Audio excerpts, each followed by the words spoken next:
کہ عرب کی ایک جماعت ایک قبر والے پیر کی زیارت پہ گئی، اونٹ پر بیٹھ کر گئی، وہاں پہ جا کے سو گئی۔ رات کو قبر والا صاحب اونٹ کے خواب میں آیا کہ آپ میری قبر پہ آئے ہو، خالی پیٹ چلے جاؤ تو مجھے برا لگتا ہے۔ یہ لاہوری کھابے ہوٹل پر آیا تھا، یہ تو قبر پہ آیا تھا۔ کہا آپ آئے ہو خالی پیٹ چلے جاؤ تو مجھے اچھا نہیں لگتا، یہ اونٹ مجھے بیچ دو، اس کے بدلے میں اصیل اونٹ گھر میں کھڑا ہے وہ آپ لے لو۔ خواب ہی خواب میں سودا طے ہوا۔ مولانا ذکریا صاحب لکھتے ہیں، لفظ ہیں مولانا ذکریا کے، اور میں اللہ کے ہاں مسئول ہوں ان لفظوں کا جو میں آپ کو سنانے لگا ہوں۔ صاحب قبر اٹھا، قرآن کیا کہتا ہے؟ اموات غیر احیاء وما یشعرون ایان یبعثون، یہ مردے ہیں جو قبر میں دفن ہو گئے، زندہ نہیں ہیں، ان کو اٹھائے جانے کا شعور نہیں ہے۔ ایک تو بات خواب کی تھی نا، پاسبل ہے، ممکن ہے خواب میں سودا ہو گیا ہو، لیکن معاملہ خواب تک نہیں رہا، خواب ختم ہوا، صاحب قبر اٹھا، اونٹ کو اس نے ذبح کیا، نہر کیا، اور جب یہ لوگ نیند سے بیدار ہوئے تو اونٹ میں سے خون بہہ چکا تھا، بہہ رہا تھا۔ انہوں نے جب دیکھا بچنے کی امید نہیں ہے، اس کو ذبح کیا، اس کا خون گوشت بنایا، کھایا پیا بانٹا۔ واپس آ رہے تھے تو راستے میں سے ایک بندہ آ رہا، کہنے لگا تم میں فلاں ابن فلاں ہیں؟ اس نے کہا اونٹ والا نے، ہاں جی میرا نام ہے یہ۔ کہا آپ نے میرے ابا کے ہاتھ پہ کوئی اونٹ بیچا تھا؟ کہا ہاں، قبر والے سے خواب میں سودا ہوا تھا۔ کہا وہ میرا باپ تھا، اس نے مجھے کہا کہ میرا جو اصیل اونٹ ہے وہ تجھے دے دوں، یہ اس کے بدلے میں اونٹ تو لے لے۔ اس قصے پر تعلیق لگاتے ہوئے شیخ زکریا لکھتے ہیں کہ یہ اس سخی کی سخاوت کی انتہا ہے کہ مرنے کے بعد بھی اپنے قبر پر آنے والوں کو خالی پیٹ واپس۔ ہم کہتے ہیں یہ سخاوت کی انتہا نہیں، یہ خرافات کی انتہا ہے۔ یہ جو قبر سے نکل کے، ایک سوال کر کے بعد اگلے سوال پر آتا ہوں، جو قبر سے اٹھ کر اونٹ ذبح کر سکتا ہے، آگے پولیس کا ناکہ لگا ہوا تھا، یہ بیگم بچوں کو مل کر کیوں نہیں آ گیا؟ ان کو بھی ہائے ہائے کر رہا تھا نا، سلام دعا کر رہا تھا کہ قدرتی دروازہ کھل گیا، نکل لیا، اب نکل لیا تو ساروں کو مل کے پھر واپس جانا ہے، چلا جاؤں گا۔ یہ سب میڈ ان انڈیا پاکستان کی باتیں ہیں، اس کا شریعت اسلامیہ سے کوئی تعلق نہیں ہے۔ ہمارے ہاں مسجد میں اذان سے پہلے الصلاۃ والسلام علیک یا رسول اللہ والسلام علیک یا حبیب اللہ درود پڑھا جاتا ہے، اس کے بعد اذان دی جاتی ہے۔ ہر مسجد میں ایسے ہی ہوتا ہے کہ ایسی مسجد میں نماز ہو جاتی ہے۔ دیکھیے مساجد کے اندر اذان سے پہلے یہ درود پڑھنا بدعت ہے، اذان سے پہلے درود پڑھنا بدعت ہے۔ کوئی کہے گا کہ مولوی صاحب آپ تو ویسے سختی کرتے ہیں، دیکھو درود تو رسول کریم پر پڑھا گیا ہے، بدعت کیسے ہوئی؟ ہم جواب میں کہتے ہیں ایک رکعت میں کتنے سجدے ہیں؟ دو سجدے ہیں ایک رکعت میں۔ اچھا اگر میں تیسرا سجدہ شروع کروں تو میں ثواب کا کام کر رہا ہوں یا گناہ کا؟ جی گناہ کا۔ اب آپ پر فتویٰ لگنا چاہیے منکر سجدہ، منکر سجدہ، سجدے کا۔ اگر ہم یہ کہہ دیں کہ اذان سے پہلے درود پڑھنا بدعت ہے، فوراً فتویٰ لگ جائے گا منکر درود، واپی گستاخ، درود نہیں مانتا۔ ہم کہتے ہیں درود کو مانتے ہیں، جس موقع پہ امام الانبیاء نے سکھایا تھا سیدنا بلال کو، اس موقع پہ کیوں نہیں پڑھتے؟ نبی کریم نے آذان کے بعد درود سکھایا، سیدنا بلال نے آذان سے پہلے الصلاۃ والسلام علیک یا رسول اللہ کا یہ الفاظ نہیں کہے۔ پھر اس کے اندر ایک شرکیہ لفظ جملہ بھی کہا جاتا ہے، وہ کیا ہے؟ الصلاۃ والسلام علیک یا نور من نور اللہ، اے محمد صلی اللہ علیہ وسلم آپ اللہ کے نور کا ٹکڑا ہیں، آپ پر سلام ہو۔ اور اللہ کے نور میں سے کوئی نور نہیں بنا، محمد کریم اللہ کے بندے ہیں، بشر ہیں، نور میں نور اللہ نہیں ہے۔ ایک تو یہ عمل بدعت ہے، پھر اس کے اندر شرک والا جملہ آتا ہے، مشرک کے پیچھے نماز نہیں ہوتی۔ ڈنکے کی چوٹ دو ٹوک اعلان ہے، سن لیجئے، مشرک کے پیچھے نماز نہیں ہوتی، بدعتی کے پیچھے نماز نہیں ہوتی، جس کی بدعت کفر اور شرک کی وادی تک لے جانے والی ہو۔ نہیں مانتے تو مثال دے کے سمجھاؤ تو ابھی درس ختم ہوگا، لوگوں نے اپنے اپنے گھروں کو جانا ہے۔ کچھ بھائی ایسے بھی ہوں گے جو ٹیکسیوں پہ اور گاڑیوں پہ آئے ہوں گے، اپنی گاڑی ان کے پاس نہیں ہوگی۔ جب آپ نیچے اتریں، ایک ٹیکسی والے کو دیکھیں وہ روڈ پہ کھڑا ہو اور کہہ رہا جناب کہاں جانا ہے؟ جی فلانی جگہ جانا ہے، آؤ میں بلاش لے جاتا ہوں، مجانن لے جاتا ہوں، فری لے جاتا ہوں، بیٹھ جاؤ، کوئی پیسہ نہیں، کوئی بھاڑا نہیں، بیٹھو۔ آپ جب بیٹھنے لگے، ڈرائیور صاحب کو آپ نے غور سے دیکھا، وہ انا سی، وہ اندھا تھا، بیٹھ جاؤ گے؟ ہیں اندھے کی ٹیکسی میں بیٹھو گے؟ نہیں، کیوں؟ ایک اندھا ہے، مرے گا بھی مارے گا بھی۔ ارے بھائی اندھا ہے، اس نے اپنا کام کرنا، اپنے اپنا کام کرنا۔ یہی مثال دیتے ہیں نا، نماز پڑھنی اس نے اپنی پڑھنی، ہم نے اپنی پڑھنی، اس نے اپنا کام کرنا، گاڑی چلانی، آپ نے اپنا کام کرنا، بیٹھے رہنا، کہ اس کو چلانی نہیں آتی، اندھا ہے مرے گا۔ جو مشرک ہے وہ توحید میں، عقیدے میں، ایمان میں اندھا ہے، اس کی اپنی نہیں ہو رہی، آپ کی کہاں ہوگی؟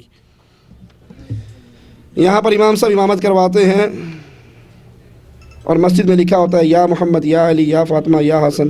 اگر وہاں پر آدمی جماعت کے ساتھ نماز نہ پڑھے تو فتنے کا خطرہ ہے۔ جو مسجد اہل شرک کی ہے، جہاں امام مشرک ہے، جن مسجدوں میں قبریں ہیں، جن مسجدوں میں غیر اللہ کو پکارا جا رہا ہے، آپ اس سے بہتر ہے کہ اپنے گھر کے اندر نماز پڑھیں، اپنے بیوی بچوں کو پیچھا کھڑا کر لیں، یا مجلس کے اندر، بیٹھک کے اندر اپنے اہل ایمان دوستوں کو بلا کر وہاں جماعت کروائیں۔ مشرک کے پیچھے نماز نہیں ہوتی، اور جن مسجدوں میں قبریں ہوں وہاں پر نماز نہیں ہوتی، جہاں غیر اللہ کو پکارا جائے وہاں نہیں پڑھنی چاہیے۔ ہمارے مذہب اسلام میں پینٹ اور شرٹ پہننا کیسا ہے، جائز ہے یا نہیں؟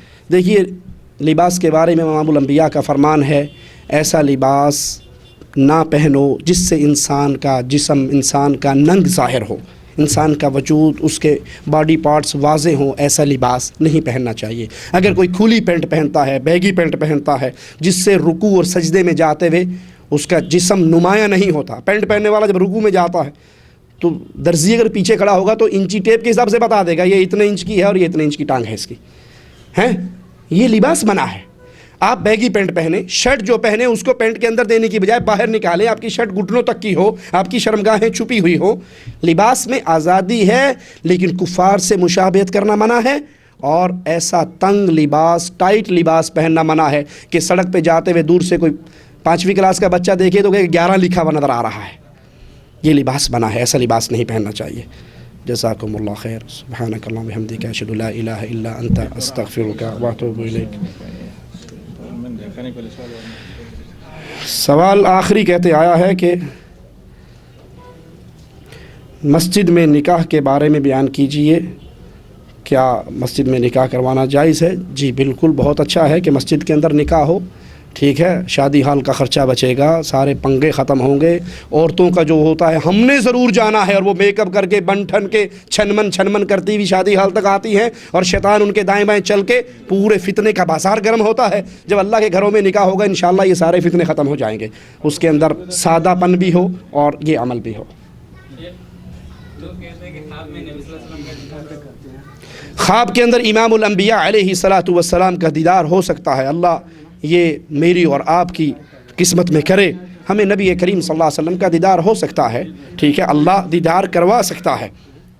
پہلی بات یہ ہے کہ اس دیدار کے اندر آپ کے اور میرے پاس گارنٹی نہیں ہے کہ یہ امام الانبیاء ہیں یا نہیں۔ آپ نے اور میں نے امام الانبیاء کو دیکھا نہیں علیہ الصلاۃ والسلام، ٹھیک ہے۔ اللہ سے دعا ہے اللہ ہمیں جنت میں اپنے نبی کا ساتھ اور پڑوس عطا فرمائے۔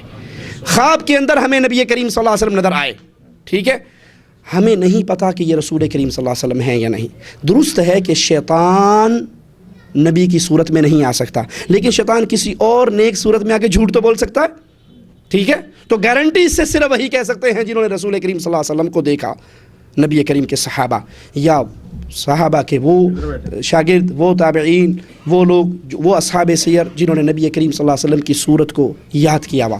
نمبر 2، شریعت بند ہو چکی ہے کتاب اور سنت میں، قرآن اور حدیث کے اندر۔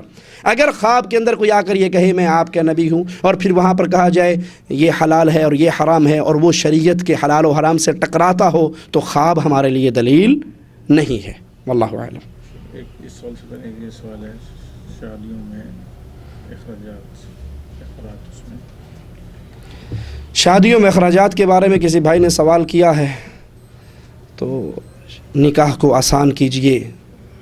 اب مصیبت یہ ہے کہ زنا آسان ہو چکا ہے اور نکاح مشکل ہو چکا ہے، اور یہ شادیوں میں جو کچھ خرافات ہوتی ہیں یہ انڈیا سے پاکستان اور پاکستان سے انڈیا مل جل کر کام چل رہا ہے۔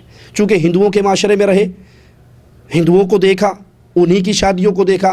عبد الرحمن کی شادی اور رام چندر کی شادی، ایک فرق دونوں میں نظر آئے گا، یہ آگ کے اوپر پھیرے مارتا ہے اور مولوی دوسرے کو 7 کلمے پڑھواتا ہے، پڑھ، ایک کلمہ نہیں پڑھاتے، سارے کلمے الف سے لے کے یہ تک۔ وہ اتنے لمبے کلمے اس لیے بنائے ہیں کہ اگر یہ ویلڈنگ نہ ہو، یہ ٹچ نہ لگے، تو کوئی بندہ بھی نکاح پڑھا سکتا ہے، خطبہ مسنونہ پڑھ کے قبول ایجاب کوئی بھی کروا سکتا ہے، یہ فرق ہے۔ اس کے علاوہ بارات ادھر بھی 20 گاڑیاں آ رہی ہیں، ادھر بھی 20 گاڑیاں آ رہی ہیں، جہیز کے ٹرک ادھر سے بھی نکل رہے ہیں ادھر سے بھی نکل رہے ہیں، وہ لمبی توتیوں والے ادھر بھی آ رہے ہیں ادھر بھی آ رہے ہیں، ابٹن کی رسمیں ادھر بھی چل رہی ہیں ادھر بھی چل رہی ہیں، صحرا یہ مولوی صاحب بھی باندھ کر آ رہے ہیں، عبد الرحمن بھی، اور رام چندر نے بھی صحرا باندھا ہے، صحرا اٹھا اٹھا کر دیکھتا ہے کون آیا کون نہیں آیا، یہ دونوں طرف چل رہا ہے، ٹھیک ہے۔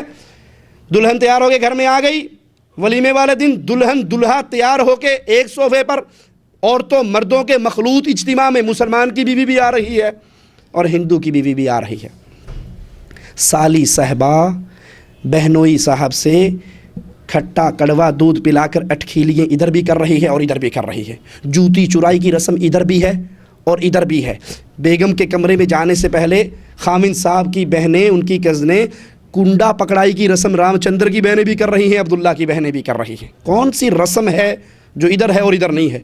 یہ شادی مسلمانوں کی شادی نہیں ہے، یہ رسول کریم صلی اللہ علیہ وسلم کے ماننے والوں کی شادی نہیں ہے، یہ ہندوؤں کا طریقہ ہے۔ جہیز یاد کر لیجئے، جہیز یاد کر لیجئے، یاد کر لیجئے، پھر یاد کر لیجئے، یہ ہندوؤں کی رسم ہے جسے قطیہ دان کہا جاتا ہے۔ ہندو جہیز دے کر وراثت سے اپنی بیٹیوں کو محروم کر دیتے ہیں، مسلمان بھی جہیز کے ٹرک بھر کے دے کر مرتے ہوئے ساری زمین اپنے بیٹوں کے نام کروا جاتا ہے۔ اس کا اسلام سے تعلق نہیں ہے۔ اللہ کے لیے صرف نماز پڑھتے ہوئے محمدی نہ بنو، شادی کرواتے بھی محمدی بنو۔ اللہ ہمیں اس پر عمل کرنے کی توفیق عطا فرمائے۔ کیا عورت کی آواز مرد سن سکتے ہیں؟ عورتوں کے کہیں ترس آتے ہیں؟ دیکھیے، دین کی بات سننے سمجھنے کے لیے اگر انسان کو ضرورت ہو، مجبوری کی حالت میں ہو، کہیں علماء مرد ہیں ہی نہیں ہیں، صرف عورتیں ہی رہ گئی ہیں، ٹھیک ہے، تو ان سے سیکھ لیا جائے پردے کے پیچھے، جہاں فتنے کا ڈر نہ ہو، ٹھیک ہے۔ اور دلیل اس کی ہے کہ سیدہ عائشہ رضی اللہ تعالی عنہا سے صحابہ کرام نے رسول کریم صلی اللہ علیہ وسلم کے گھر کے حالات پوچھے، کیونکہ سیدہ عائشہ ان میں سب سے زیادہ جاننے والی تھی۔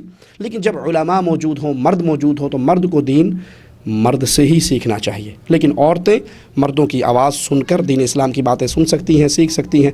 اللہ ہمیں عمل کی توفیق عطا فرمائے۔ سبحانک اللہم وبحمدک۔